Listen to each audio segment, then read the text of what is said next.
किसी भी देश को हराने के दो तरीके होते हैं। पहला, उस पर डायरेक्ट अटैक कर दो। दूसरा, उसको आइसोलेट कर दो पूरी दुनिया से। और चाइना ने अमेरिका के साथ दूसरा मेथड यूज किया, उसको आइसोलेट कर दिया पूरी दुनिया से। किस तरीके से? चाइना ने सबसे पहले रेयर अर्थ मेटल्स पे लाइसेंस लगा दिया।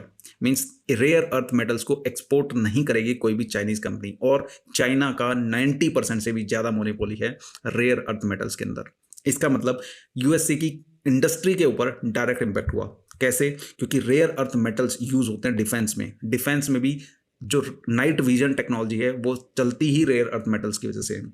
Defence, AI, semiconductor, battery, EV, ये सारी की सारी इंडस्ट्री रेयर अर्थ मेटल्स पर डिपेंड करती हैं।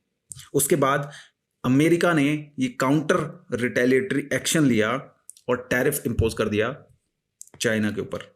लेकिन चाइना ने इसका जवाब फिर से रिटेलिएशन में दिया और यूएसए के ऊपर फिर से टैरिफ इंपोज कर दिया।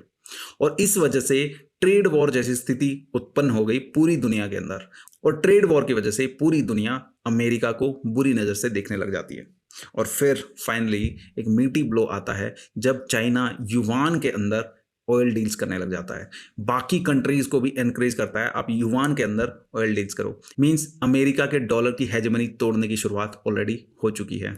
ऑयल डील्स अब युवान के अंदर भी होती हैं, रूबल के अंदर भी होती हैं, और बहुत सारी करेंसीज के अंदर होना शुरू हो चुकी हैं। और अब चाइना एक और मीटी ब्लो दे रहा है अमेरिका को ईरान वॉर के थ्रू।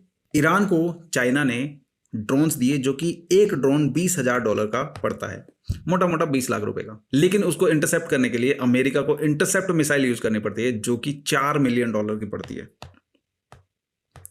आप डिफरेंस देख सकते हैं दोनों के बीच। तो ये वॉर जल्दी खत्म होने से नहीं, ज्यादा देर चलने से एक बहुत मेजर डेंट दिया जा सकता है अमेरिका को। तो ये चाइना की स्ट्रेटेजी है कि उसको बिना हथियार उठाए किस तरीके से दुश्मन को हराना है। यही कुछ हुआ था नेपोलियन बोनापार्ट के साथ। कुछ लोगों ने हथियार नहीं उठाए लेकिन वो राजा बन गए। कैसी लगी information? Give it a thumbs up if you like the video.